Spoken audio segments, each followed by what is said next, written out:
মনে হতেই পারে স্কুলে কোনো অনুষ্ঠানের আয়োজন করা হয়েছে, সে কারণেই বাধা হয়েছে মাইক। আসলে অবসর নিয়েছে স্কুলের ঘন্টাটি। রবি ঠাকুরের লেখা পুরাতন বৃত্তের মতো, সেও স্কুল ত্যাগ করতে পারেনি, কিন্তু তা বলে মাইক কেন?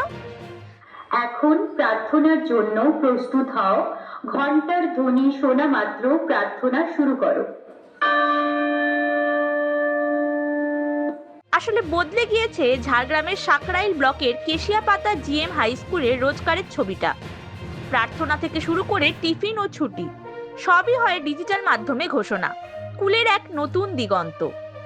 সেই সঙ্গে রয়েছে স্বয়ংক্রিয় ঘণ্টাও। স্কুলের প্রার্থনা, প্রতিটি পিরিয়ড, টিফিন টাইম সহ যাবতীয় বার্তা সবেতেই এখন প্রযুক্তির সাহায্য নিয়ে ঘোষণা হচ্ছে। নির্ধারিত সময়ে বেজে উঠছে ঘণ্টা, সঙ্গে ভেসে আসছে সুস্পষ্ট ঘোষণা। এই মাত্র চতুর্থ পিরিয়ড শেষ হলো।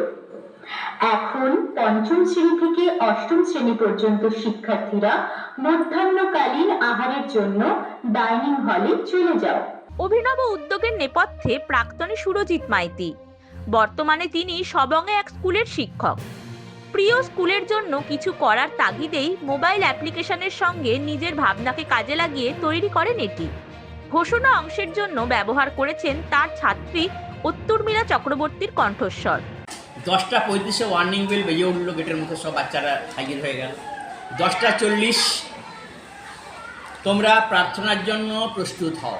এইভাবে একটা খুব সুন্দর সুরেলা ভয়েস একটি মেয়ে বলছে, ওর ছাত্র।